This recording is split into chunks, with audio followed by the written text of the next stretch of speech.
Hello everyone, welcome. We are excited to get into today's webinar, and thank you guys so much for everyone who is taking their time out of their day to visit with us. And we are very excited to talk about this webinar on visiting and new visitors coming to our church. And we're going to be covering a wide gamut of things, talking about guest hospitality, what we do when a newcomer arrives at our church, how we kind of generate that first-time experience for them, and then what we do in terms of follow-up with them as well, so that we can maximize that engagement and do our best to have them keep coming back, which I know is a constant form of conversation that everybody in the church team is having. So I just wanted to go ahead and kick things off by introducing myself. Oh, give me one sec.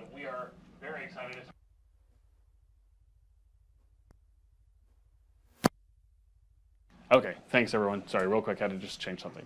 Okay, so as we get started, I just wanted to introduce with us, we have a special guest from Kyle, who is from Elexio. And, hey there, Zach. Hey, Kyle. So thank you so much for joining us today. We're excited to talk about everything that Elexio has to offer, as well as we go through things and talking about church management especially. So at any time, too, I just want to chime in for all of our viewers. If you have any questions, feel free to let us know. We have a chat box right below the player here. So if there's anything that you guys need assistance with or have questions about in regards to Sharefaith or Elexio or the topic at hand with guest engagement, we want to do our best to talk with you guys about that. So, but as we get started, I'm going to go ahead and pray. If you guys don't mind, and then we'll get right into it. So, Father God, I just want to thank you for this time that we have together with each other, that we can just come together and talk about how we can engage people, how we can seize these opportunities as they arise, Lord, to bring more and more people into your kingdom. We ask that you would use us mightily, Lord, for everyone that's here attending this today, that everyone would be just encouraged by what we have here, that they would find some resources that would really benefit their church and help them to grow and succeed. And Lord, we just ask that you bless this time and everything that we're doing today in Jesus' name. Amen. Amen. All right. And just to make sure to, real quick on the audio, just want to make sure nobody's having any echo or anything like that. We're good? Cool. Perfect. This is the first time we're having a guest with us today, so we are just making sure that hopefully we don't have any kinks as far as audio and video goes, and we'll do our best to show you guys when Kyle's got something to discuss and show for us. So with that, I'm going to go ahead and jump right into the discussion, though. So with guest follow-up and engagement, I view there's 6 different questions here that we want to ask ourselves during this webinar, and that we're going to do our best to really give you guys some solid answers on. So the first thing is, how do we introduce ourselves to newcomers? How do we know who our first-time visitors are? How do we get them to come back? When should the follow-up contact schedule look like as far as engaging them after they've left? What actions do we want returning visitors to take? And how will we make returning visitors regular members? So we're hoping to cover a wide variety of best practices and tips that can really help you with this part. We look at each of these areas, and I want you to maybe take a moment as well and maybe think of these things as well as we're discussing these areas, how you think you would answer these questions.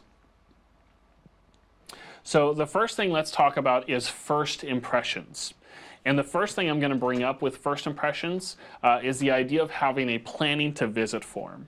A form that's on your church website that allows potential visitors to fill it out in advance and let you know that they're coming for a visit this Sunday. Now, you can do something like this with your church website. So I'm actually going to give you guys an example here showing something that Kyle has sent over my way. Before we do that, I just want to talk a few things about what your web form should have.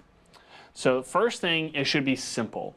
You don't want to ask for too much information on this. This is for somebody who is looking at attending, who is most likely never been to your church before, or it's been a long time maybe if they're using this form again. And so you just want to get some simple information for them that can help you just to be able to contact them. The form should be responsive, so when they send something in, it's great to have it built in where it will actually send an automated response that provides things like different examples of things that you can include would be a map, either a map to your church or a map of your church campus if you have a larger church and you want to make sure that they kind of have a lay of the land once they arrive.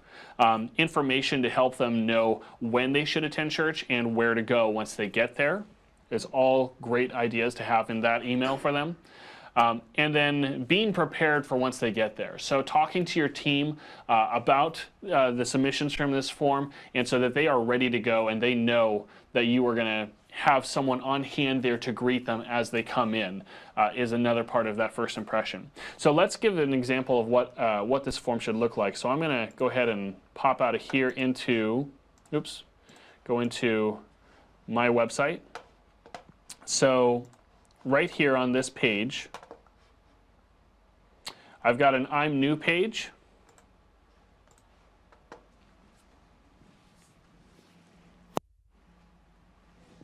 Oh, thanks for catching that, Chris. Okay. So we are going to plug in the code for an I'm new page, or sorry, I'm a visitor form. Right here on, this is with a Sharefaith Church website. So I've got my form code. Using code feature on this one.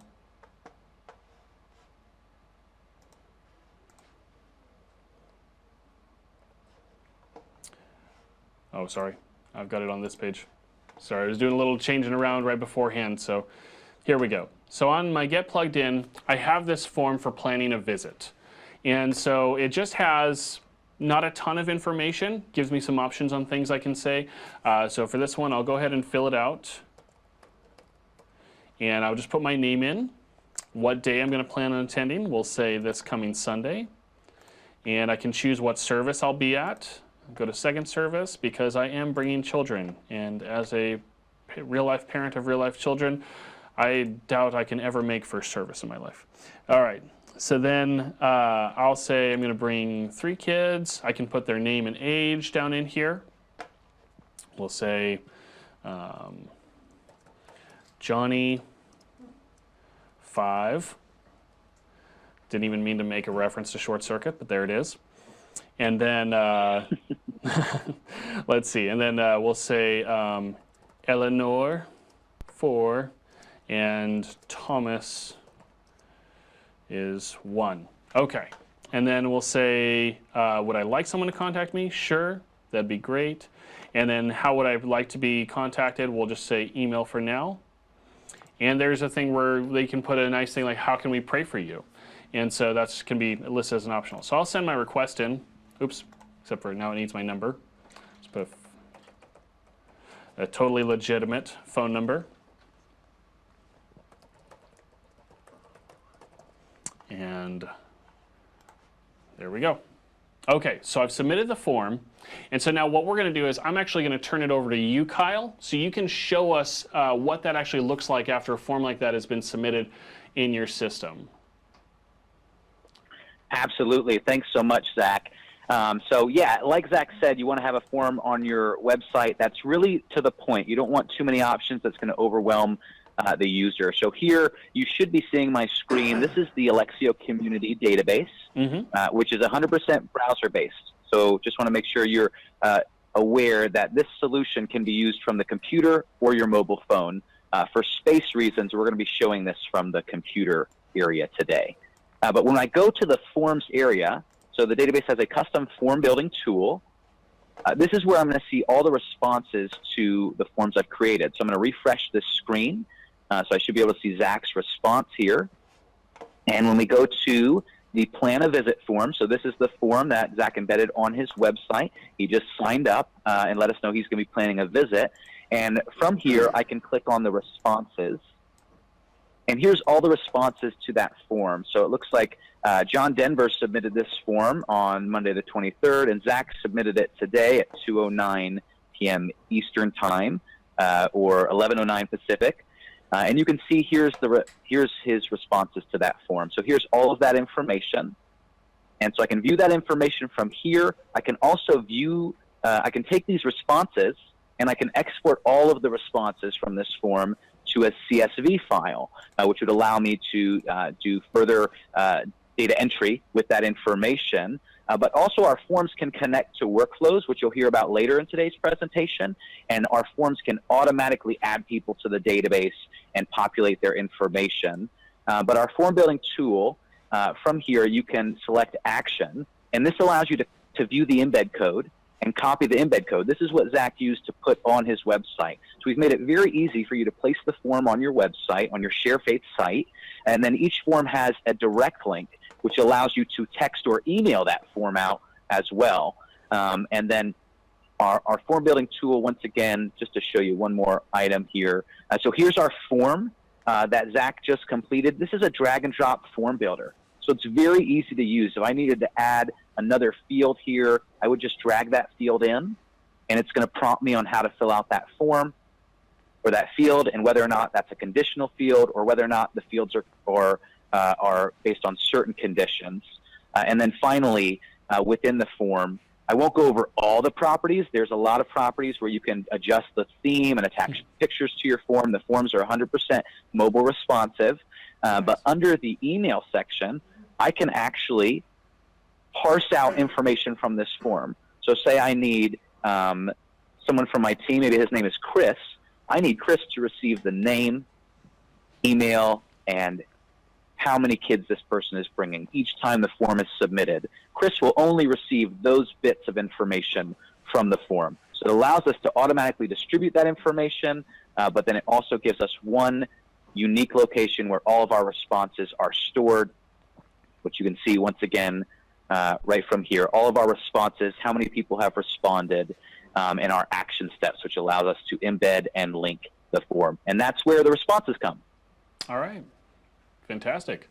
So there you go. So that's an example then, like when you have something like this available, that someone can just go onto your church's website and be able to fill out and let you know right away, like, hey, we're anxious to come visit. We want to see what you guys are all about. And this is just one way that you can collect information and be able to be proactive in terms of greeting people as they come in. So now the next part of our first impressions, we've got 4 sections I'm going to go through here. So talking about the idea of a planning to visit form, the next idea then is having a visitor station set up, or maybe multiple visitor stations, again, based on the size of your church and your campus. So having clearly marked visitor station with helpful information and volunteers to help visitors learn more and get plugged in. So I want to give you guys a few different thoughts on this. So one idea here you can have with your visitor station is having some gifts available.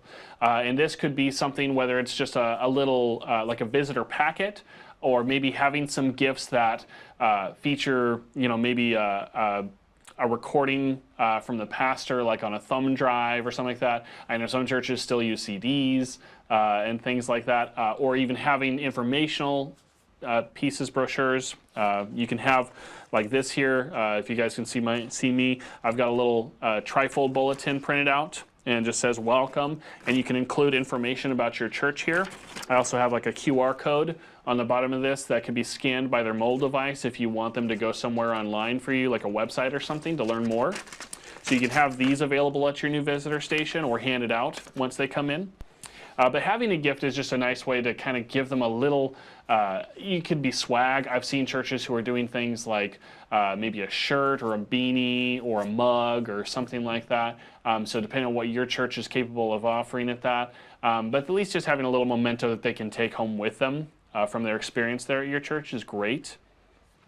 Secondly, I want to stress this, having actual volunteers on hand at the booth. I've heard horror stories from people who have said they've gone to churches that I know of that are well-known churches, and they go inside and there's a lot of people at the church, and they have a visitor station, but they said that they would go to the visitor station and there was information there, but they didn't have anyone to actually talk to and kind of get their questions answered and everything, and it really soured the experience for them, and they kind of felt at the end of it that it was a bit of a cold experience because there wasn't anybody actually making themselves available to them to talk to. So I really do stress having someone available on hand to answer questions and to just make your greetings warmer in that sense.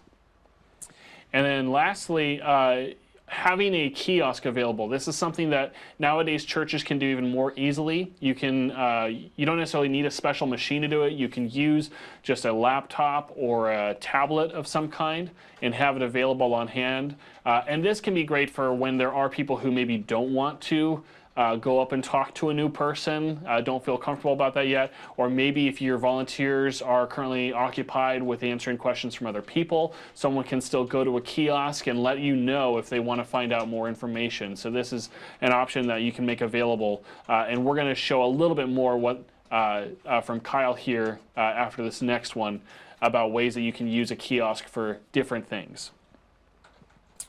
All right. So we've talked about planning to visit form, visitor stations. A next thing that's really big that can surprisingly get overlooked is visible campus signage. And essentially just making sure that as someone arrives to the campus of your church, everything is clearly marked and they understand where to go, where they can find different things at.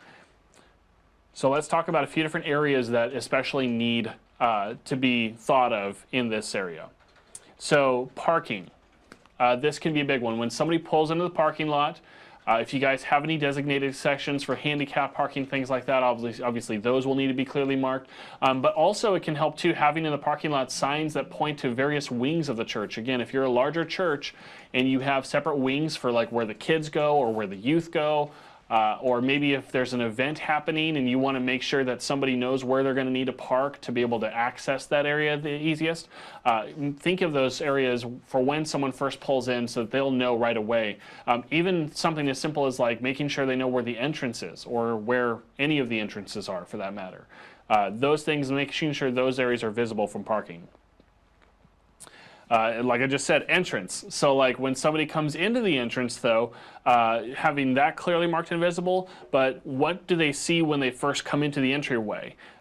Will they know what to do when they first arrive? So this could be a great place. We were just talking about visitor stations, having those visible when someone comes in right away.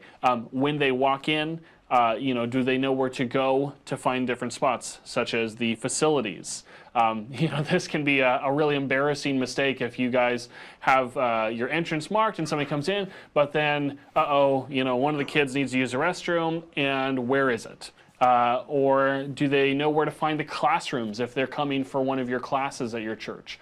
So again, having like your facilities labeled, and you can do something simple like having, I've been to some churches where they have like a big ornate sign, and there's other places where they have like maybe just decals that are on the wall with arrows that point to where you can go to find those spots. So even with smaller churches, that can be something that gets overlooked really easily. And then lastly, your kids ministry. Your kids ministry is going to be such an important part of your families who are coming as new visitors for the first time. And making that experience as smooth and enjoyable as possible needs to be at the top of your priorities. So when somebody comes in, family comes in, if they have children with them, especially if they filled out that form for you, and so you know like, hey, they're bringing 3 kids with them, you'll know right away like you're going to direct them where they need to go for things like child check-in, find the classrooms that they go to, maybe if there's time and introduction with any of the teachers before you go in. So making that experience as smooth as possible is great. And so with that, I wanted to turn it back over to Kyle, and Kyle's going to show us an example of ways you can use the forms we were talking about, but in a manner of check-in for volunteers and child check-in. Absolutely. Thanks so much, Zach. And I really love your slide there under kids ministry that you actually have a person at the check-in kiosk. And just to lend to that point that you mentioned, that technology is fantastic and such a great tool for the church. but it should never, ever replace the people aspect of what we do. And so visitor stations and check-in stations, although you can check in without a volunteer, it's always best to have someone there as a point of contact, especially for first-time visitors who are leaving you the care of their children. But here we're locked into Elexio Community. You should be seeing it on your screen. And one of the great things about having a browser-based system like Elexio Community is you can run check-in from any device. And so here I'm going to go to the check-in tab within the software, and I'm going to launch in kiosk mode. I'm still in the browser. I'm going to load my kids station. And here you can see I have a custom wallpaper here, but now I have a check-in kiosk, and this check-in kiosk will allow me to run check-in on any PC or iPad or any device. It's running check-in from the browser. And so from here I can add a new family. So this is your first time visiting. You can add your information right here. This will automatically put you into the database into a specific group that I have set up for first-time visitors. Or I can check in someone who's a regular attender. And so Ben Ackerby, let's say that Ben is here at the church, and Ben is going to the first service today. And we have his wife, Laura, and Laura is also going to first service, but she's going to be a greeter during second service. So she's going to be serving. So you can also check in your volunteers to their serving groups. And then they brought their daughters, Li Jing, who's going to the 12th grade class, and their daughter Shariah, who's going to be going to the first grade today. And here you'll notice on Shariah's check-in that it says edit note, which means there's an existing note that Shariah has a food allergy. And so this will print on her badge so our volunteers are aware of any specific needs for these children. And so notes right on the badge that can be edited. I can add a visitor if Ben brought a visitor with his family today, how many labels we need. And just like that, we're checked in. So that's running check-in from the browser, but we also have an iPad app. So if you're a Mac church, which there's actually a lot of Mac churches out there, you can run check-in from the iPad. And so this is going to be a great way. You can have a kiosk set up for this, or you can have a volunteer going around with the iPad and checking people in. And adding families. You can also run this offline. The iPad app gives you the ability to run check-in offline. If you're in a school or you're somewhere where there's a spotty internet connection, this will still allow you to run check-in on Sunday morning, and it'll resync up to the database when you've reestablished an internet connection. So it allows you to run check-in offline, which is a really great feature there. And once you have people checked in, really from any device here, adding new people, checking in existing members. But once you have people checked in, I'll go ahead and launch a station. You can see the status of everyone checked in, who checked them in, what time they checked in, and the unique badge code that matches to their children, and then any notes that were on that children's badge. And from here, you can mass contact an entire classroom and their parents. So all of the first grade class, I can text message their whole families, or I can search for a specific individual and text message the person that checked them in. And so here's Shariah, who we know we just checked in. And from here, I can text Shariah's father and let her know that she needs to be picked up or she has something significant. So really just a powerful way of technology allowing people to bypass that check-in process and not spend all day at the kiosk, allow them to move through swiftly, but also giving you the ability to care for the people that are visiting your church. And so that's how you'd be able to run check-in for visitors, for members, but also for volunteers, and allow them to check into their serving groups. Awesome. So yeah, really it gets that whole gamut of different reasons somebody would want to check in then. And I like that too, that you have that notes area, just because I can speak from personal experience with my church. Like my son has a medical allergy, not a food allergy, but of course the main thing that they worry about is like with allergies is like, you know, is he not good with goldfish crackers or, you know, things like that. So then they can, so the parent has the opportunity to actually explain like what that is, because really all that happens with our current system is that it has a thing on it to alert the volunteer that the child has an allergy, but it doesn't necessarily say what it is. And so like, but you know, for us, we go and we just like make sure to like grab a volunteer when we drop them off and say like, hey, it's okay, he can eat the crackers. But like I'm sure like parents would, if you, especially if you have a new volunteer on hand who's not familiar with your child as well, it's nice that they can just have a clear note. They don't have to worry about going to you for information, or your kids missing out on goodies for it. Absolutely, and especially if it's something like they have, diabetes or something like that, that could even be potentially more serious than even just an allergy. Not that an allergy is not serious, but when you put a note on a badge with our check-in system, it actually highlights the top of the badge black. So that way you can see that badge is different than the other badges, which will draw the volunteers' attention to it. That's okay. That's awesome. Fantastic. Well, so then with that, let's talk about a little bit more about volunteers, and specifically with how we are training our volunteers. And so with this next slide, I wanted to just make it clear, this is more really just practical, in-person type of stuff. Chris, do you mind switching it over to my screen so they can see my slide here?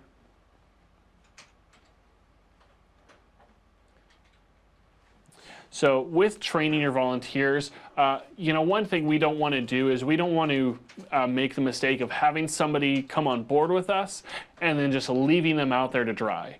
Especially with various set of ministries, there's a lot of things, a lot of moving parts. It's good to know who's in charge of what and what everybody is doing.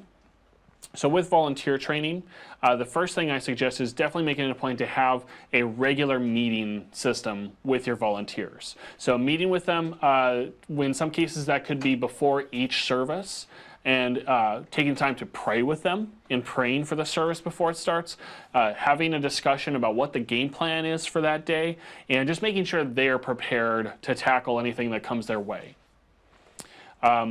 Engagement. So training your ushers, or anybody really for that matter who comes in contact with your visitors, on how to look for those new visitors and be proactive in offering assistance and answering questions for them.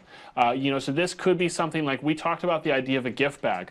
A clever idea I've heard is having a gift bag, be like a bright color, kind of like the examples I had on my slide, something that really stands out, so that as they see people walking in with those things, they know, hey, that's a new visitor. And they have the opportunity at that point to go up and actually say hello, introduce themselves, double check to make sure they don't have any questions about anything, and just, again, having that warm environment when they come in and knowing that they're welcome. Also, it's a great idea to give your volunteers some form of identification. This could be in the format of a shirt that has the church name on it and is maybe a specific color. I know with the kids ministry in my church, that's what we do. We have a bright blue shirt that has the church logo and it says kids underneath it. So you can clearly recognize, like, hey, that's a child's volunteer, so that people know who's doing in that, and they don't have to worry about, knowing, well, is this person a leader in my child's class, or are they not supposed to be here? So like all of that stuff. Having clear identification for volunteers, or even something, a name tag or a lanyard. Just, again, if somebody needs help or needs to know who is there as part of the administration or the team at the church, they can clearly identify them. And then lastly, body language. This actually could be one of the biggest ones, because I know, for example, you may have to train your volunteer on, like, okay, you want to be helpful, you want to be nice, but somebody might stand there and they might have their arms crossed, or they've got their hands in their pocket, or they're just kind of like wandering around and looking aimlessly. So there's different things with body language that we do subconsciously that we have to train ourselves out of. And it's great to familiarize yourself with what those are and take time with your volunteers during your meetings and things like that, just to cover those bases each time and remind people, hey, just try to be loose, but at the same time, be engaged, and how you can be proactive in those efforts. All right, and I just wanted to throw this slide in, just as this is a funny thing, but at the same time, it's so true. Your local Chick-fil-A should not be better than your church when it comes to taking care of guests. Now, that's a high bar I'm setting based on most Chick-fil-A that I've been to, but I still think that the church can do way better.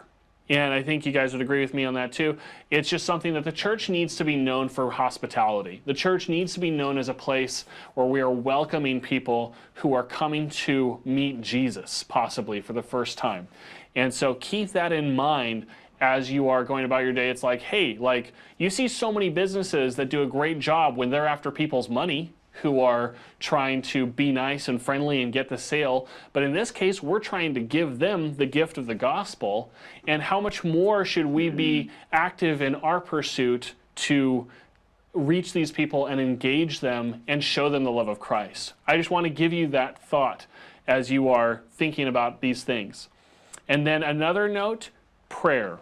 This is a huge one.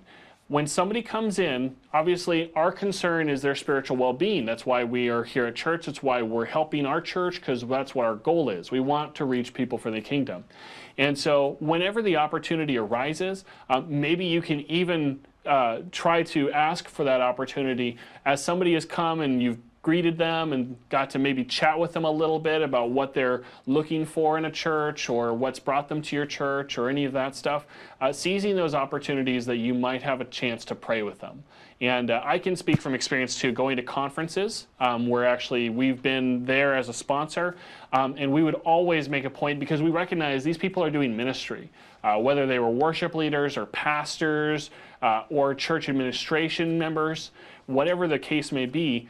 We wanted to pray with them in their ministries that they would be fruitful and successful in reaching people for the kingdom.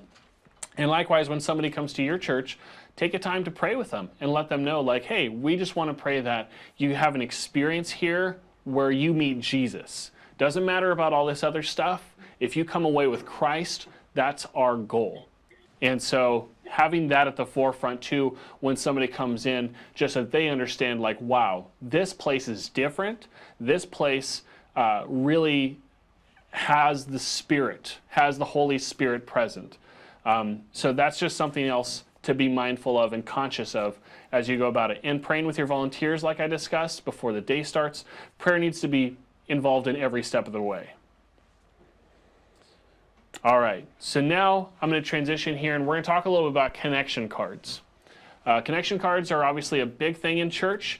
When we think about the idea of how we get information from guests, this is probably one of the first things that comes to mind.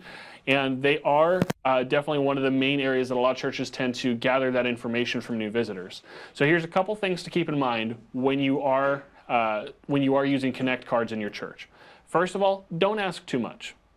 Keep it short and simple. So just the fields that you need, things like name, email, and phone number. In most cases, that's it. For standard situations where you have new visitors, name, email, phone number, those are plenty. In most cases, someone may not even be comfortable with one of those fields with the email or the phone number, but as long as you can get their name and one of those contact details, that's all you need from there on to continue the conversation afterwards. Secondly, it's a great idea, in the same vein of keeping things simple, having separate cards for things. And I'm going to give you guys a few different examples here on this next slide, but don't try and stuff everything into one card or a big brochure or anything like that, just because you're going to see higher success when you have clearly marked pieces where it's just designated for the single purpose. Like in this example, talking about the idea of just a standard Connect card. So here's a few different examples that I found of a church that's using, they've got 3 different cards here. So we'll go through each of these. First of all, this is a new visitor card. Again, this is as simple as it gets. It's got just a nice, friendly, welcoming greeting on the front of it. And then when you flip it on the back, it's just asking for those 3 areas: name, email, phone number. That's it. And so it's just straight to the point and very easy to work with. Here's another example. So this is one where maybe if somebody is looking to get involved in the classes at your church, then here you have the option where it says, I have decided to follow Jesus, is what they say on the front. And then on the back, it just has again, the information. It just says, hey, here's your name, email, and then what you're looking for. This says, I have decided. You have the option to follow Jesus or to take Growth Track, which is the class that they've got at that church. So you can choose one of those. And again, this is another way where this is for a designated area. And lastly, this one here is a registration card. So this could be for volunteer sign up, like this one's showing here, or this could be for an event, or maybe if you have multiple events running, you can do like this one does, and they have the check boxes where people can choose which ones they want to find out more about. Another thing is you're looking at these 3 cards. Look, the designs are each noticeably different on the front, and they're different colors, which is great because that makes it, again, just clear to someone right away, like, oh, here's the welcome card. Oh, this is a different card. This is something else. Okay, this is for I've decided to follow Jesus, sign up for class. So having these things all clearly visible and marked so that they're different is a big help too, just to make it distinguish itself. And also because the information is kept to a minimum, you have a much higher success rate involved with getting these filled out. Another example too that I've heard of, we'll talk about here in this next area, which is, I know what many of you have been waiting for, follow-up. So with follow-up, we're looking at, now that we have had this person come into our service for the first time, we've had the opportunity to engage them somehow, we've got the opportunity to get information from them. So that's going to be the first step now in the follow-up process. So we're going to gather that information now. So we're going to funnel everything that we get, and we're going to put it into our church management system to be able to then organize them. So the first step is your Connect cards, what we just talked about, getting all of that information together from those, and having a designated individual or even part of your hospitality team work together at getting all the information input from those. Any forms that you've got out there, whether it's a registration form, your online forms that you have on your site, getting all of that together. And then organizing these things into separate groups in your list so that you can contact them directly for the purposes. And so I'm going to turn it back over to Kyle for this part, because this is a really a big area of where it shines on what he's going to show us.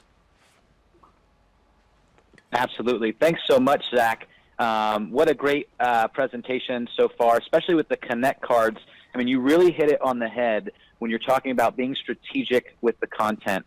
I once heard someone say that when someone's presented with multiple choices, they'll usually choose nothing.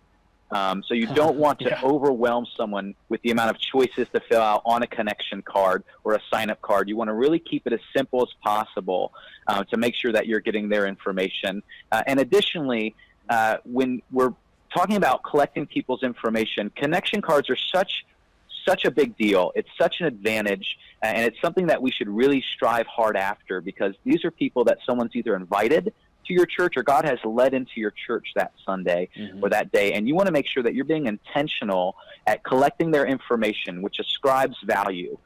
When you want to collect their information, that ascribes value to that individual because God ascribes value to that person by leading them to your church that day and to your care. So connection cards are such a big deal and such a great advantage. What I'm going to do is I'm going to start with us on a member's profile. So here we're on the profile of an individual in the database. The way that a person can get into your database is many. So they can sign in at a check-in kiosk for the first time, as we talked about before. They can sign in with their children for the first time at a check-in kiosk. And that's one way they can enter your database. The other way they can enter your database is through one of our online forms. So each form can be embedded on your website or have its own web URL, direct link. And so you can text this form out. You can pull this form up on a kiosk in your lobby and just allow people to sign up for different things. And that can carry the person back into your database. The other way would be if you manually entered this person's information from a physical connection card. You can do that from the computer, or once again, just a great place to showcase how you can do this from your mobile phone. We are in a very mobile time and place in history, yes, we are. Especially when it comes to technology. And so being able to perform some of these actions, or really all of these actions, from your mobile phone on the go is hugely important. The ability to add someone when I bump into them at a Starbucks, or if I'm at the hospital and I need to log a prayer note, or something to that effect. The ability to access your entire database from your mobile phone is crucial to today's ministry. And so here, just displaying that this system will resize. It's mobile responsive. So A, it's browser-based. You can access it from any browser. B, it's mobile responsive. It resizes to the device you're using. But for screen size reasons, we'll use the computer. So from here, when I'm looking at a member's profile, I can see basic information. So we can store basic information such as their family relationships, their contact information. But then we see a few areas down here. One area being groups. We can see what groups this person's involved with. So this person is in the 38 to 42 age group. They're in the baptism class. They're going to the men's conference event that's happening. They serve on the prayer walk team, the parking team. They're in a small group, and they have certain status groups they're a part of. So there's what groups this person's involved with. Any notes on this person's profile. Continue going down, we see date fields and text fields. So these are important fields of information we want to collect on individuals. Maybe we want to know when their baptism date was. We definitely want to know when their baptism date was or when their anniversary is, but maybe we have a Membership 100 class or a growth track class, and we want to track when people complete those milestones. You can track your own custom data in this system. So your own custom date fields, so it can match the language and assimilation process at your church. And the same thing for text data. So as you can see here, Ben Ackerby is an Eagles fan. So he's going to be very difficult to talk to this year after their recent success. With Ben here, we're storing custom information based on how we already serve one another within our church. We can upload documents for this individual, and then we have a history of interactions, which is how this person is engaging with others, which we'll showcase later in the presentation. But what we're going to do right now is trying to figure out how does this information get there in the first place. So we talked about electronically through a form or through a check-in kiosk, but manually, we would just add an individual. And so from here, once again, I can do this from my phone, but let's say I'm looking at my connection cards, and Johnny 5 showed up at church this past Sunday. And so we can upload a picture if we have one for him, and we can fill out all these fields of envelope number, family type, so any information that we have on Johnny, when he was born. We can scroll down and do when he completed the Acts class or what his last visit to Chick-fil-A was. So maybe he's a Chick-fil-A goer and he just went this past, well, he didn't go on Sunday. So he went yesterday, custom date fields, his email, contact information, and then up down at the bottom, we can add him to a group. And so groups is a very important part of our database, but groups is a very important part of your church. People at your church are already in groups. There's age groups, there's status groups, involvement groups, there's ministry team groups. And so here, this allows you to organize people in a way where you can get to them very quickly. And so we're going to add this person to the first-time visitors group. And so I've added them into the database, and now I'm putting them in the first-time visitors group because they just visited the church. So I'm inputting this from the connection card. But from the connection card, maybe they also decided that they want to give their life to Christ. And so we're going to add them right to the baptism class. So I placed them in the status group of first-time visitor, the baptism class, and then I could even add them to a mailing list or another group. I can add them to all their different groups here. And now I've created that individual. Here's Johnny 5. Here's what groups Johnny 5 is in. So real quick, what I'm going to do is take you through groups in our system so you can kind of understand, now that I've added him to that group, well, what does that mean? Where is that group and what does that group do? So we're going to go to the Groups tab. And so here's all the different groups that make up our ministry. Here's those that attend 9 a.m. worship versus 11 a.m. worship if you have multiple services. Here's our admin groups. Here's all our different classes. So the baptism class, financial peace, marriage class. Here's our events. Our events are also groups. So here's everyone who's going to Kids Camp Awesome this year, or everyone who's going to the men's conference. We have our ministry teams, small groups, Sunday school classes, and even status groups of people who are regular attenders versus first-time visitors, etc. So all these different groups, you customize. You choose the groups that already match how your people in your church intersect. And then you can add them to those groups very quickly. And we'll talk about workflows later where, based on what group you're in or when you were added to that group, certain automation can happen, which makes us more efficient. with how quickly we can respond to first-time visitors. But this is how you would add people to a group, and any of these groups can do check-in. You can build forms that put people into these groups based on the questions they've selected. And so we have all of our different groups here, and we have custom filters we can organize them by. So one example would be if I wanted to find all of the children groups. Well, there's all the groups that have been marked with the property of children. And so very easy to find my groups or search for certain groups by keywords. But then there's also something called the Group Finder. Group Finder is for your public groups. So not all these groups are going to be public. You choose who can see which of these groups. But some of these groups you want to be public. You want certain classes to be public. You want small groups to be public so that people can join those. And so we have something called the Group Finder. And so this Group Finder allows you to find people based on what group you're looking for. And so as I scroll down here, I can see here's the marriage class. It's taught by Rachel and Steve Brown, and I can request to join that group. It meets Wednesdays at 7 p.m. There's also some ministry teams I can request to join. But what I'm going to do is search for a specific group. I'm going to search for an adult group that meets on Mondays in the evening. And I'm looking specifically for a small group. I really want to get connected with a small group. And here's the groups that match that criteria. So now I can request to join this group, or I can view this in map mode. And this is going to allow me to find a group based on my geographical location. And so now I can say, you know what, this group's really close to my house, or it's on the way from my kid's school. And so I'm going to request to join this group. And just like that, the leader of that group would be notified that Kyle would like to join your small group. And so the Group Finder is a great tool for your forward-facing public groups that allows people to get engaged and get more engaged with the church based on the different groups that you have available. And all of these settings here are customizable. So once again, you're choosing the language and the types of groups you have. And this whole thing can be embedded on your website. And Zach, I think you have the Group Finder embedded on your website already. Yep, and I know that's probably what people are asking next is like, okay, that's great, but how do I get that in front of my people who I'm trying to get involved in these things? And so here on my screen, Chris, if you don't mind switching us over, there we go. So here on my screen, you can see I've got a website pulled up, and I've, just like I did with the last form, I've just gone in and inserted the embed code from Elexio on here. Oops. Keep forgetting to close my presentation out.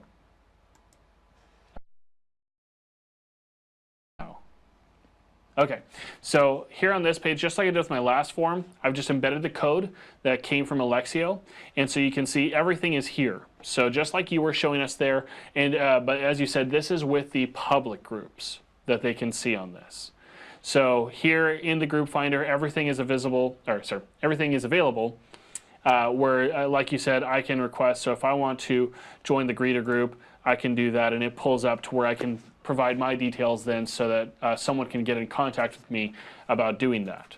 And so, yeah, that's awesome that this feature is, as you said, directly visible on the website. And again, I can go through and I can search for things. I love the map feature that you were showing, because I know from personal experience, like you might be like, oh, this seems like a good group. And it's like, oh, well, it's 20 miles away from me. So that's probably not going to be the one for me. So that is great to have that kind of capability as well. So yeah, definitely, like, this is a huge part then. Once you've got the information, it's important to separate these demographics, these groups like you're talking about, so you know who you're talking to. Like whenever you want to be able to do something to notify people, like, hey, we've got an upcoming men's retreat, like, well, that's probably something that specifically you want to get the men in your church to know about. So things like that, or if you say like a youth night or anything of that nature, like you want to get that out to people who are parents of youth, or if you have the youth's contact details themselves. So yeah, I think that's great that that's all offered then in this system. So now I'll go ahead and go back to what I was showing you guys here. All right. And so we're talking about gathering information. So we talked about that, getting all that information from our Connect cards, our forms, and then organizing those details. And then Kyle was kind enough to show us how that all works on Elexio's end and how easy that is for us to just embed that right into our Sharefaith Church website.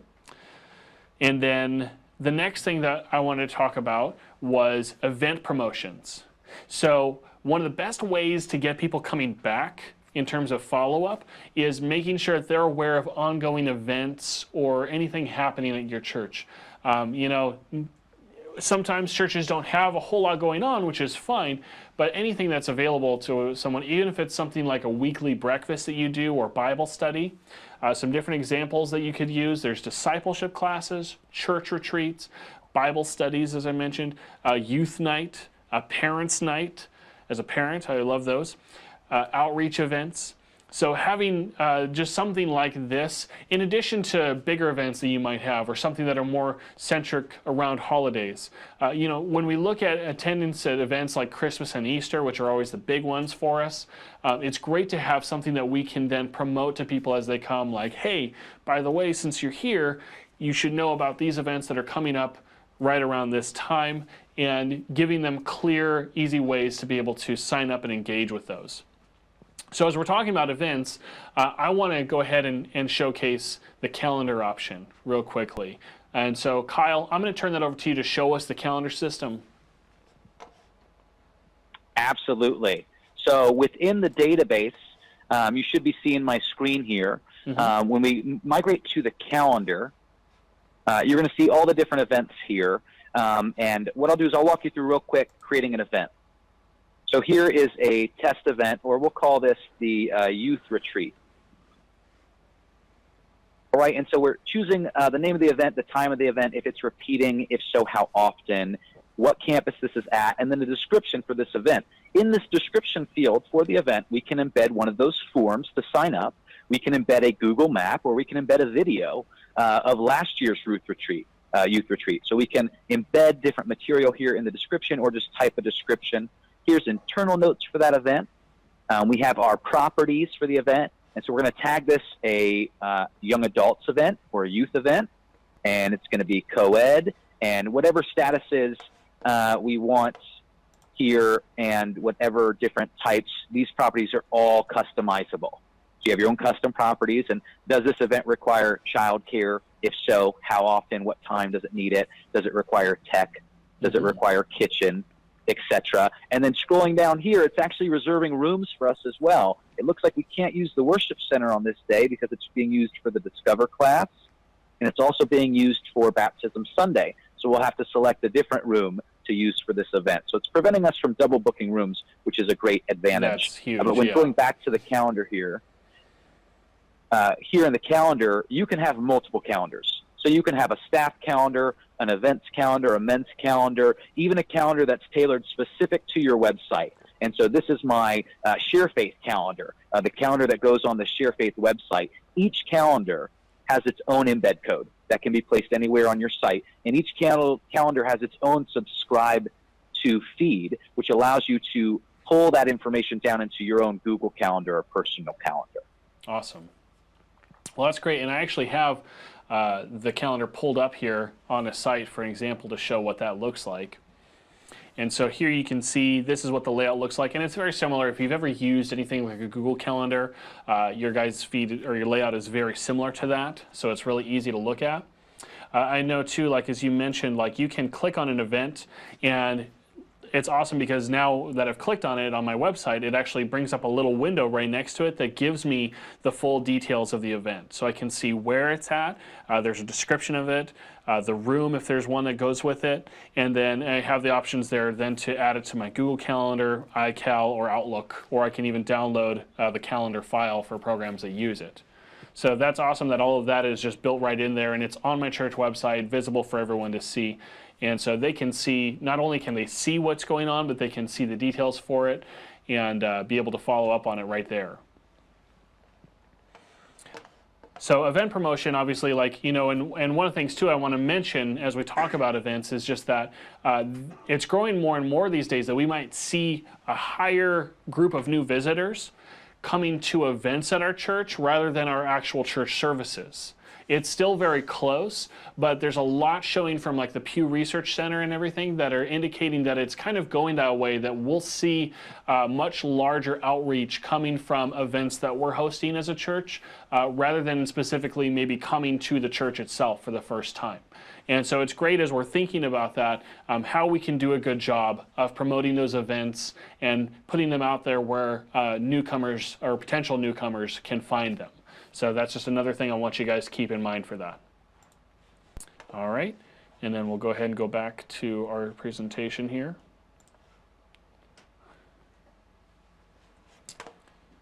And jump on over to the next slide. And so the next thing we want to talk about, and I appreciate, by the way, everyone who's still with us. I appreciate you guys. We are probably going to go just a few minutes over because there's just a little bit more we want to cover with you, and we want to give you guys plenty of time to ask any questions and answer those for you while we're here.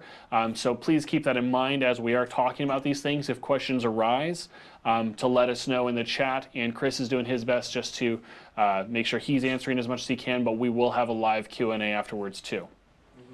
So with the email campaigns, which is the next area that we're going to go into, email has quickly grown into the most popular format of digital communication. And so having proper email communication is huge within any organization. That does not exclude the church. The church also needs to be mindful about your email communication strategy. So here's a few different things that you can think of in terms of email campaigns that can help in bringing follow-up or help in following up with guests as they come. First of all, having a regular church newsletter. This should go without saying for a lot of churches, but having a newsletter that's ongoing, that everybody who's in your church can be subscribed to, and just be informed that way as things are coming up, like we talked about event promotions, as things are happening with your services, keeping news about what's happening with different members in your church, if there are any needs that are expressed, how those are brought before the church in a way that is respectful, and if the newsletter is a way that makes sense, then that's great. So a newsletter can be a very useful tool for that. Also, you can make use of things like a trickle campaign, and we'll talk a little bit about that in a bit. But having a trickle campaign just means that you have a campaign that is timed, or something where like you send out one email, and then from there, there's a timed progression of other emails that might go out with it. So this can be great for having something like maybe a sermon follow-up.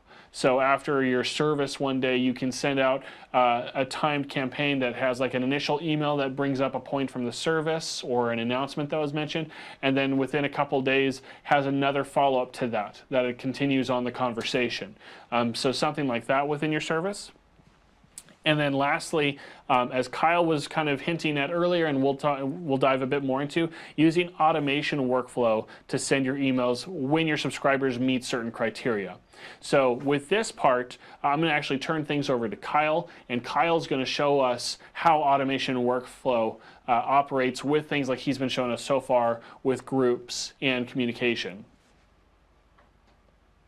Absolutely. Thanks so much, Zach. So, yeah, automation is a really important part when you're thinking about software to use for your ministry. You obviously don't want to automate your entire response to visitors. There needs to be that human element, but you do want to expedite the process from which you're notified that a response needs to happen.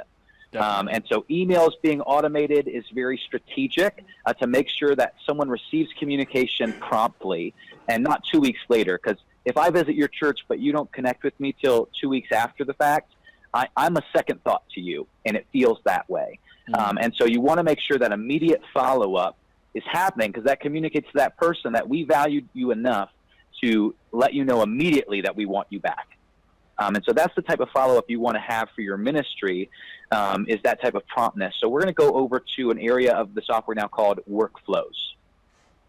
Workflows in our database is very similar to dominoes. When you set up dominoes, I don't know if you've ever played with dominoes as a kid, but you would set up maybe 100 or 200 dominoes, and the first domino is what we call the trigger. The second that first domino falls over, the rest would all fall automatically in sequence. Well, ministry workflows is the same thing here. You set up a trigger, and based on that trigger, certain automated tasks are going to happen automatically.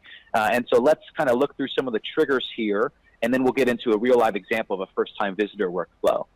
So here's all the different trigger types. So a trigger, that first domino that the database is searching for, it's looking for someone who matches this criteria. Could be when someone gives or pledges. Could be when someone's added or removed from a group, so they could be added to the first-time visitors group, perhaps. Could be when someone's been in a group for a certain amount of time, so maybe they've been in the first-time visitors group for 3 days, and you want them to get a new communication. Our triggers can be based off attendance patterns. If someone's missed eight of their men's conference meetings or their Celebrate Recovery meetings, if they've missed 8 in a row, that would be significant. That would be something that you want to be aware of, and just make sure that there's no oversight of that. You want to make sure that you're being notified that, because that could be a discipleship and care opportunity if someone stopped attending. I know for me personally, when I was younger in my walk with the Lord, my attendance told a story of my spiritual condition. And when I wasn't doing well, I wasn't present. And then finally, form submission. We've talked a lot about forms with our database. A form submission, when someone submits a form, you can trigger automation. And so we'll select a trigger here. Maybe it's someone being added or removed from a group. And then after we've selected the trigger, based on that trigger, these next things can happen automatically. We can send an email to that person. We can put that person in a group or remove them from a group. We can assign a task to someone, which we haven't talked about tasks yet, but we will, an interaction. Or we can send text messages or add that person to our MailChimp mailing list for our newsletter. So let's look at a real-life example of something that a church would use for this. So we're going to go to the first-time visitor workflow.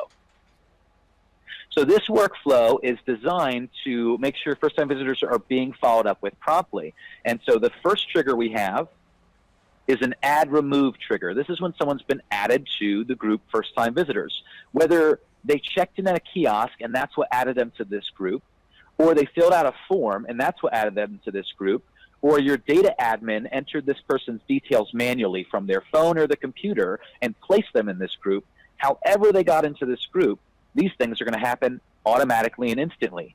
Instantly, they're going to receive an email, so the email is going to that person, welcoming them to the church. There's also going to be a task assigned for someone to bring that person a gift. So this would be a follow-up task when we talk about interactions, where someone's being assigned a task to bring them a gift. Then there's also a text message going out to that person, thanking them for attending. Thank you for your visiting.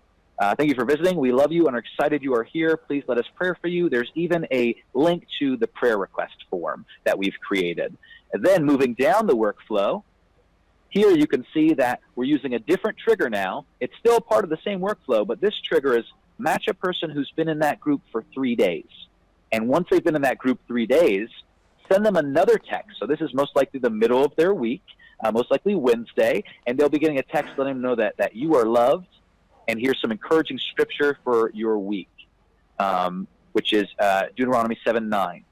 And so just a little encouragement here 3 days later, and then even 2 weeks later, they're still in this status, and we're sending them another email welcoming them back or giving them information about an upcoming event. And so when you have a workflow like this, your data entry person has the easiest job. They put the person in the appropriate group, which would be first-time visitors. Your group does everything else automatically for you. It sends the email out. It sends a text to them or yourself. It assigns something to the frontline team or to your visitor team to make sure they bring this person a gift.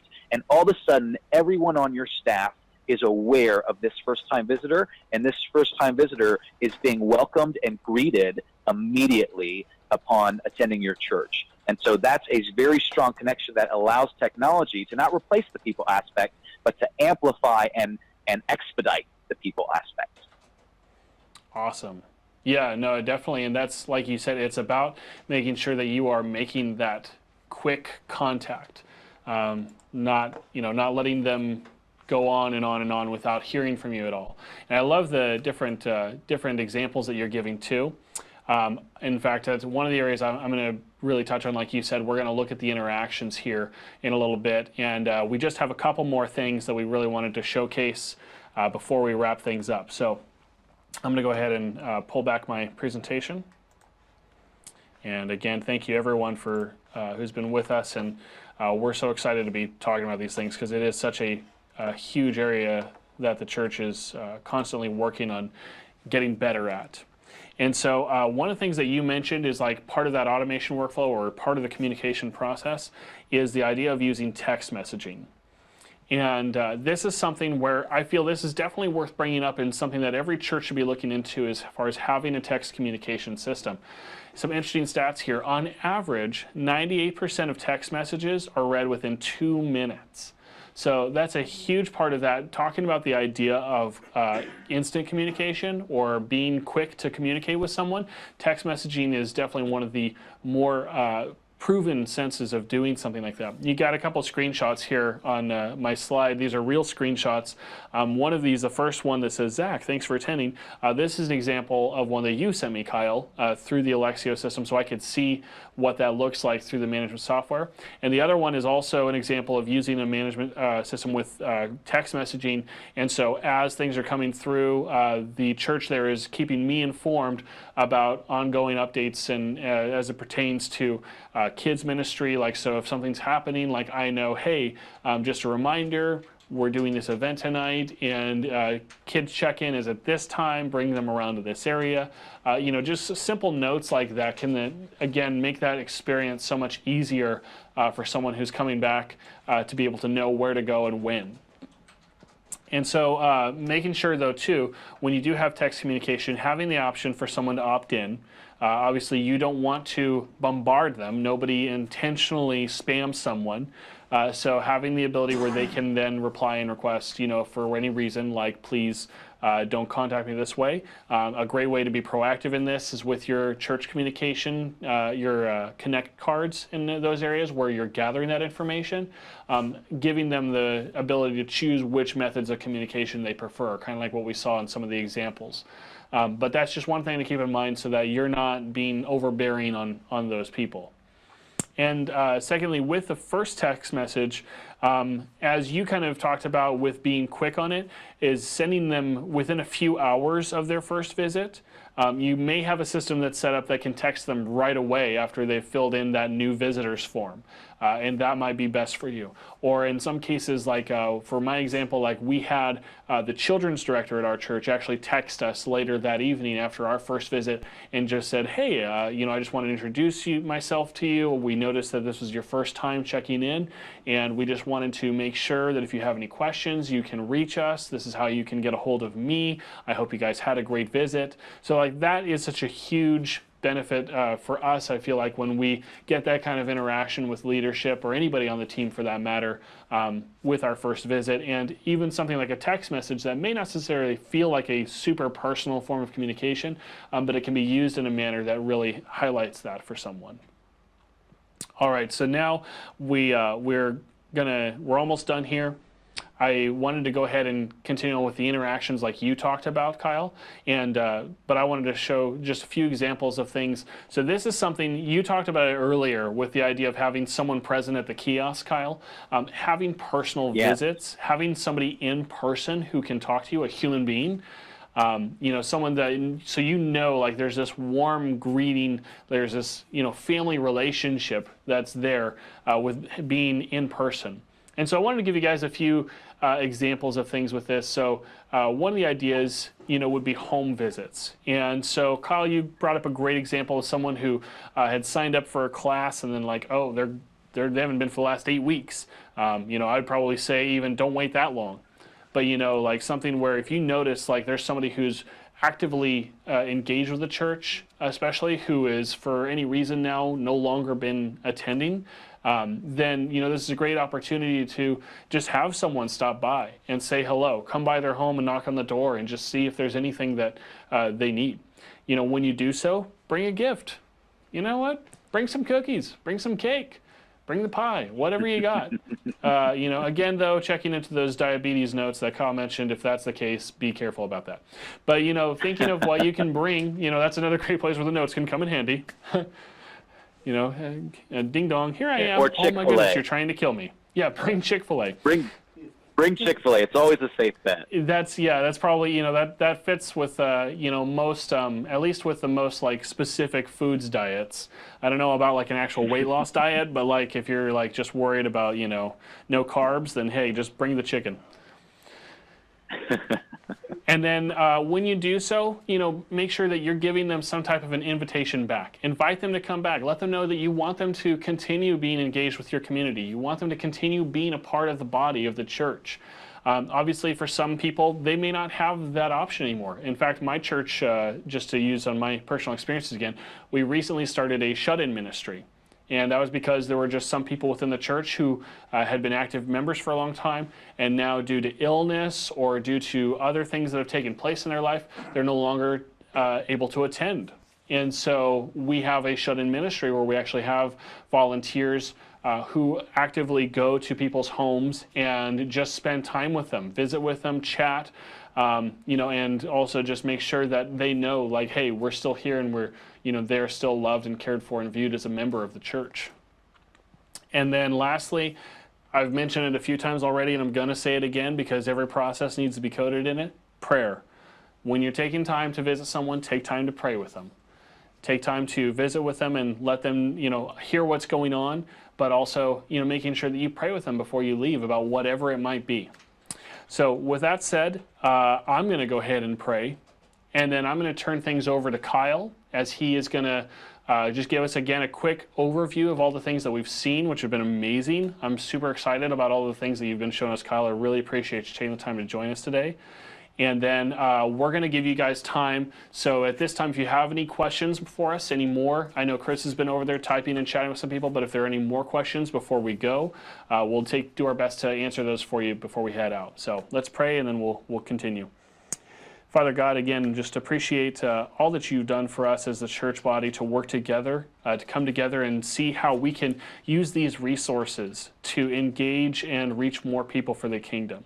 Lord, I ask that this time has hopefully been fruitful and has given insight and ideas into everyone who's been in attendance. And Lord, we just thank you for everything going smoothly with today's webinar. And we ask that as we go out from here, after we're all done with the questions and everything, that we just have a renewed sense of vision on how to proceed with engaging people for Christ. In Jesus' name, amen. Amen. Absolutely. Great presentation so far, Zach. I really appreciate the invitation just to be here with you. I really love talking about the church, and I love talking about serving the church and ways to do that that are effective and strategic. And so I'm kind of a technology nerd. I love this stuff. I love efficiency. You give me an Excel worksheet, and I'll just have fun with it all day long. So really love these things.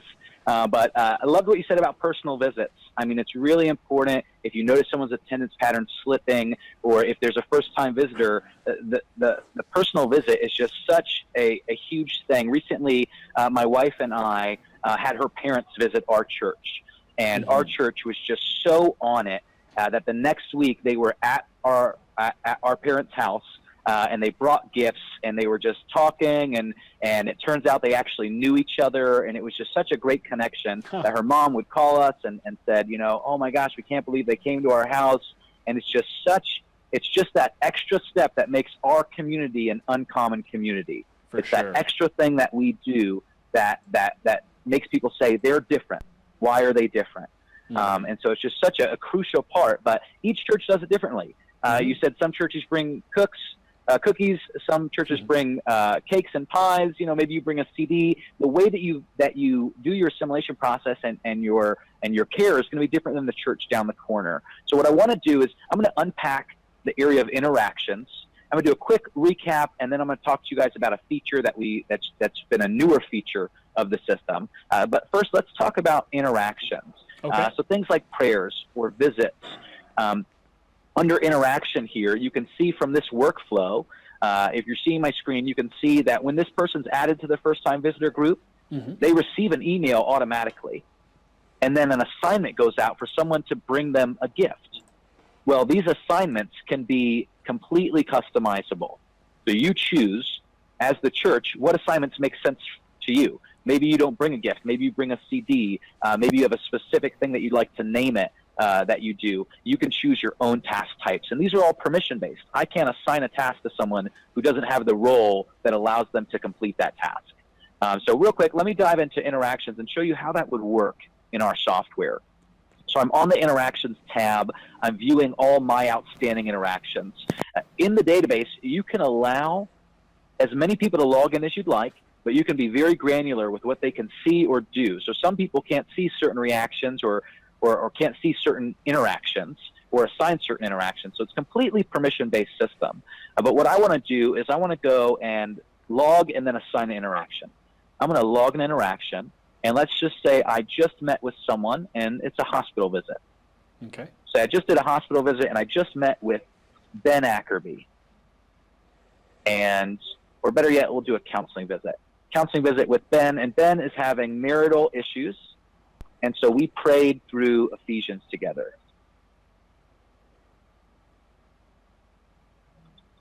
All right, so I'm logging a task that I've just completed on behalf of an individual, and the date that I completed it, and I'm saving it. So obviously I have permission to log this task, and now I'm saving that task. Well, next what I want to do is I want to assign someone an interaction. So now I want to assign an interaction, and I'm going to look through my different interactions, once again, customizable and permission-based. And so I want to assign the interaction of sending a pie, and I want Harry Elexio to send this pie, or to give this pie to Ben Ackerby. All right, so maybe I was a little hard on Ben during our counseling session, and so I want Harry to please bring some humble pie. You give the tough love, Kyle. That's right, the tough love Kyle. That's what they call me at home. Yeah. And then, and so I'm giving him instructions, a task type, and I want this to be completed by a certain date, and I want to be notified when this is completed. What's really great about this feature of interactions is I'm going to log into Harry Elexio's email. This is Harry Elexio's email here. It's a security breach. Yeah. Security breach, that's right, that's right. And as you can see, Harry's been assigned an interaction. It says, Harry, you've been assigned an interaction from Awesome Church. Well, where's Awesome Church? That's my church. That's the church I go to. And so here, Awesome Church has sent you an interaction. Harry, you've been assigned an interaction to complete. Please bring some humble pie. Here's the task type. Here's the person. Here's how to contact this person. Harry, when you've completed this task, you can click this link to fill out a summary. This is going to take Harry to a landing page. No login necessary. Harry can enter the summary of the task and a completed by date. Or Harry can simply reply and say, sorry, Kyle, I brought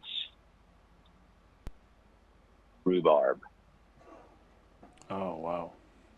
That's even tougher. What's really great about this is Harry never once had to log into the database.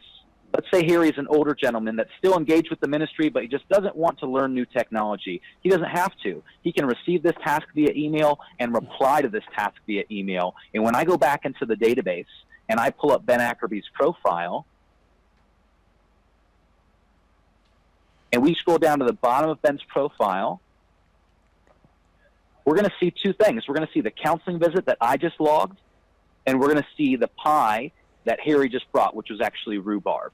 Awesome. And so this is immediate follow-up, immediate delegation, and allowing you to engage the rest of your members in the work of ministry. And so when people are serving one another, if you need someone to do a visit or a follow-up, it's all going to be stored right back in here. And so when I look at Ben's profile, I can see that he's been cared for. He's been visited at the hospital. He's received many pies, maybe too many pies here, but we can definitely tell that Ben's been cared for. And so that's what's happening in our interactions, and that's what's happening in our workflows automatically. It's assigning that interaction to go out immediately when that person's a first-time visitor of the gift delivery. So now I'm just going to do a quick recap. We've talked about a lot of things. I'm not going to take too much of your time. Just want to give you a short recap. Step one, our system is 100% browser-based. So this is going to allow you to access the database on the go from your mobile device, from your tablet device, whatever you're using, you can access it. Additionally, the system has custom form building tool. So this will allow you to build custom forms. It's going to allow you to use a drag and drop form builder for prayer requests, for planning a visit, for volunteer interest, for event sign-up forms or kids camp. Whatever type of form here is going to be your responses, and you can export those responses or quickly link this and embed it to your website. Also, our system has check-in built-in, so you can run check-in from any device in the browser, or you can run check-in from your iPad and connect to a wireless brother printer for labels. So you're able to run check-in from any device there as well. We talked also briefly about the group finder. So organizing your people into groups within the database. So all the different groups here. 1 second while this loads. All our different groups here of who's attending what service, who's in what classes, who's signing up for what events, ministry teams, tailoring these groups to match our ministry, and then the group finder, which allows people to request and join these groups even via map mode, which allows them to search by geographical location. And then we also briefly talked about the calendar, which can be embedded right on your Sharefaith website with all of your different events, and being able to embed different things like forms and descriptions within the events, and having the ability to manage multiple calendars. And then finally, we talked about workflows, and workflows being the automated portion of the database. And I'm going to show one more workflow example here. This is what I call the baptism form workflow. All right, so this is using a form trigger. And so we're using the baptism form. This could be any of your forms. This could be your plan a visit form, your volunteer interest form. When someone completes the form, I'm mapping the form questions and their answers to custom fields in our database. So question field number 2 on the form very well may be what's your favorite football team or your spiritual gift. And so we're collecting the information for that individual. The form is actually searching for this person in the database. If the form doesn't find a match, it can create a new person automatically with their information. So if someone stumbled across your website and came across this form, they could fill it out. It'll add that person to your database as a new person. And then because they submitted the baptism form, this workflow is going to add them to the baptism class or maybe a different group based on their answer. It's going to send them an email thanking them for their first step. It's going to send a text message to the pastor letting them know that @name or Johnny5 would like to get baptized. It's going to assign a task for someone to call this individual or maybe bring a gift. It's going to assign another task for someone to be in prayer for this individual. So right away, this person, the only manual thing that happened is this person submitted the form that they want to be baptized, but they're receiving immediate follow-up, immediate prayer, and they're immediately added to the assimilation process. And so that's just a recap of the workflow area we talked about, which is just so crucial to closing the back door of ministry and buttoning up your assimilation and follow-up process. And then finally, this is a newer feature within our database called dashboards.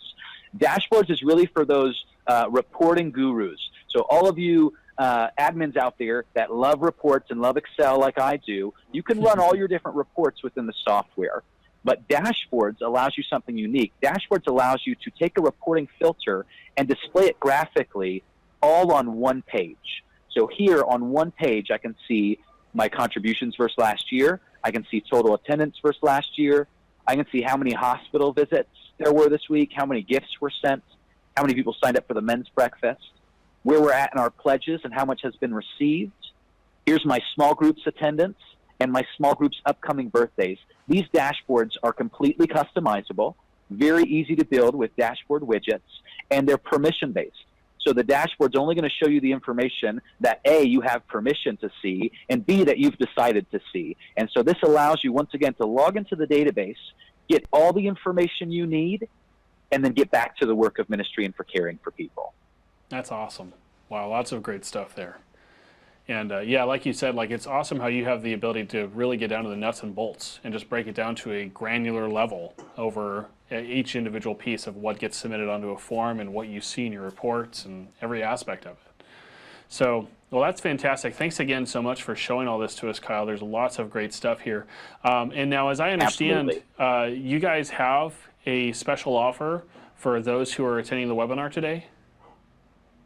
Correct, absolutely. For those who are attending the webinar today, you'll be provided a link to a landing page where you can sign up and watch a short 15-minute video about Elexio Community, but also you can get a free 30-day trial of Community. So you can log in, you can add your information, and you can play around and see how this software could serve your church. That's awesome. So if those who are visiting us today who are looking to put into a practice a lot of the stuff that we're talking about right now, then that's a great opportunity to just jump in and see and test drive it for yourself and see what it entails firsthand. And so that's great. Well, and we appreciate that as well, that our members have the opportunity to do that. So with that said, are there any questions, Chris, that have been kind of coming through chat that we can take some time to answer for the folks? Well, we had somebody ask that we have database management with Sharefaith websites. We're asking if that's what we were included. But we really answered that. Actually, Kyle just answered that. And you just answered that by saying, hey, guys, Right. So this is something with Elexio. If you guys are looking into it, then you can jump in and do a 30-day trial for yourself to see what it entails and see if this is something that would be right for your church. I like it. Yeah, I mean, lots. I'm blown away. There's lots of amazing stuff in here. I'm gonna definitely have to knock on my pastor's door and be like, hey, do you mind taking a minute just to look over this with me? So yeah, no, I think there's some great stuff. Well, we've kind of gone over time a little bit, but again, we appreciate everyone who's been sticking with us through this whole thing, and I hope that you guys have got lots of great information, and there's lots of stuff here to pour back over. We will have a replay of the webinar available. We're going to be following up with people afterwards, so look for a follow-up email from us sometime tomorrow that will have a replay link in it, and we'll also make sure to include the link that Kyle mentioned for that trial for Elexio, and then down below the webinar player, if you look below, there is a Learn More button about Elexio, and that will take you to the page where you can sign up for that as well. So with that said, I think that's pretty much it, and we appreciate everyone for coming today. And if there are any other questions you guys have for Sharefaith or Elexio, you can reach out to Sharefaith at support@sharefaith.com. And Kyle, I believe it's for you guys, it's just support@lexio.com. You can reach out to sales@elexio.com. Sales@elexio.com. So if you guys have any more questions about Elexio and would like to, or maybe just want to hear Kyle's voice again, and whatever the case may be, you can reach out to sales@elexio.com, and they will be happy to answer your questions for you guys in regards to that. So thank you guys again. It's been a blast, and we look forward to keeping in touch with you guys and following up with everyone tomorrow with the replay and everything else. In the meantime, though, we hope you all have a great week, and God bless. Thank you, Kyle. Hey, thanks so much for having me, Zach.